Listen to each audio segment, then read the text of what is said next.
So, good afternoon.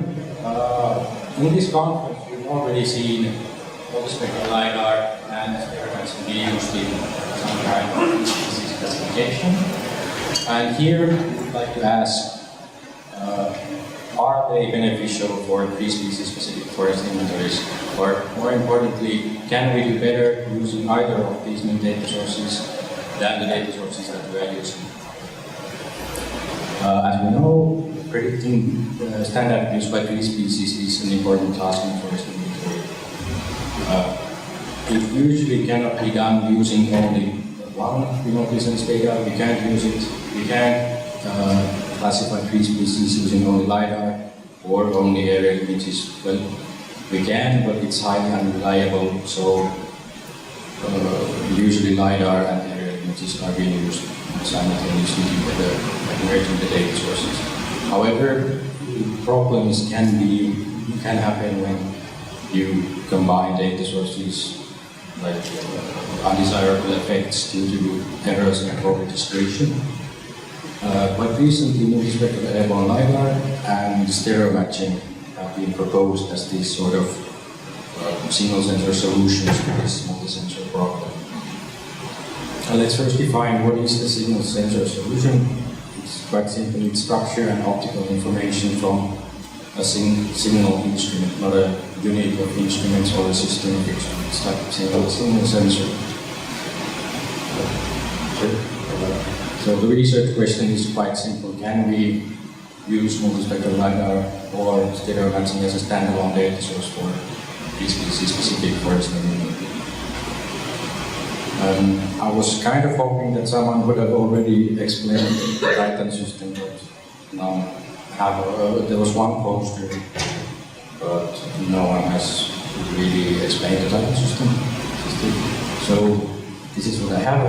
It has three independent wavelengths, 1064, 1550 and 532. They are capturing data simultaneously, although they are slightly angled. The 1064 is pointing downwards, and the 1550 we can have degrees forward, and the green channel is 7 degrees forward.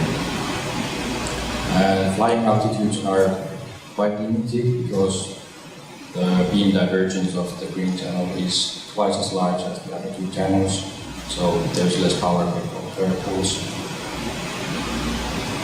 And what is stereo matching? The terminology is quite inconsistent, although they all pretty much mean the same thing. In here, the photogrammetry has been used, it's fine. They all mean that you get 3D structure from overlapping 2D images, or more specifically rectified 2D images, and the result is the so-called image point cloud. We get optical image features, optical features from the same sensor, so this is a sensor solution. The upside is that it requires little to no additional information that is already gathered in aerial acquisition campaigns. We usually have ground control points, sufficient overlap, GPS and IMU data for orientation. However, prediction errors have generally been higher than with LiDAR data with respect to total contact volume. Although there's no consistency in research regarding this, because in some areas it works great, in some areas it's not so great. So here, the area is the process of cloud. We predict the three species specific volumes simultaneously for all the three species using KNN imputation with these hyperparameters.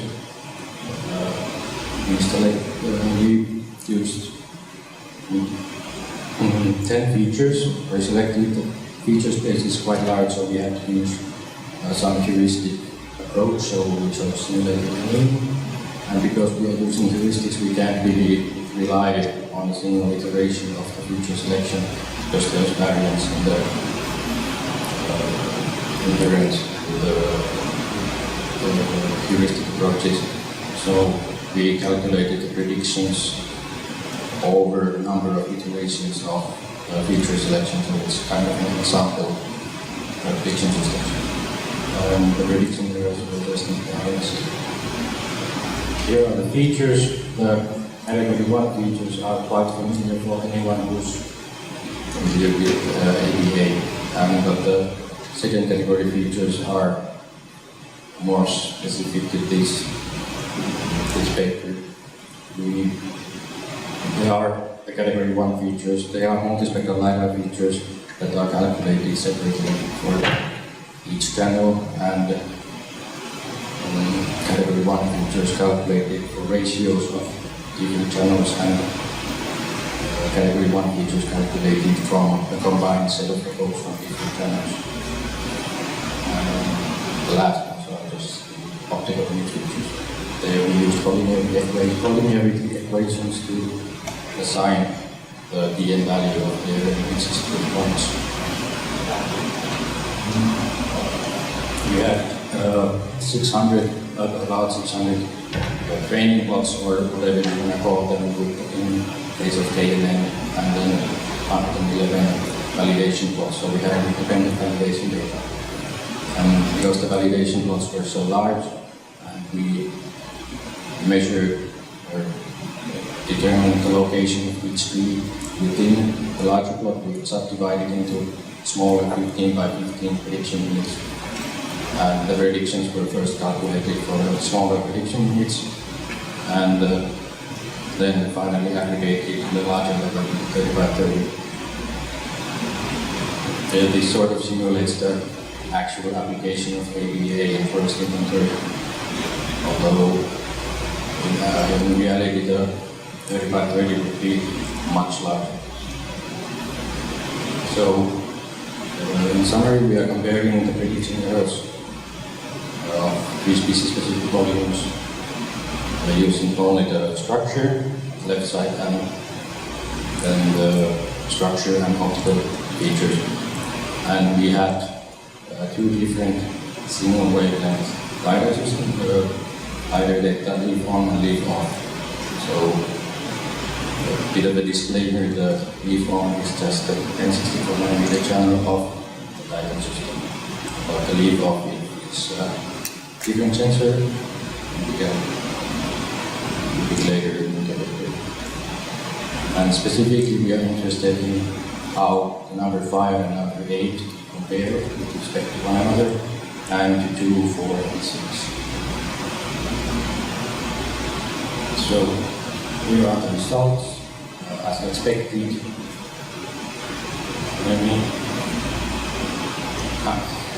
as expected, the structure stereo matching data performed really bad. The optical image features were not improved. The expected result, and also expected is when we improve optical image features, the prediction errors of the species-specific volumes decreased quite a lot. Prediction error decreased by more than half. But the prediction error of the total volume didn't decrease that much. It's only insignificant. The next, we can see that the multispectral LiDAR is actually the best one out of the data when optical image features were not included. And we can see the improvement by using multiple wavelengths, and we compare the waveform data, which is, as said, is just the 1064nm channel of the Titan system. So that's what 23% increase, a decrease in error, so that's good. However, the multispectral LiDAR didn't quite compare to other point-cloud data when optical image features were included. So that's like there's no comparison. Maybe to stereo matching data, but as we can see here, the stereo matching data performed quite somewhat better than the multispectral LiDAR data.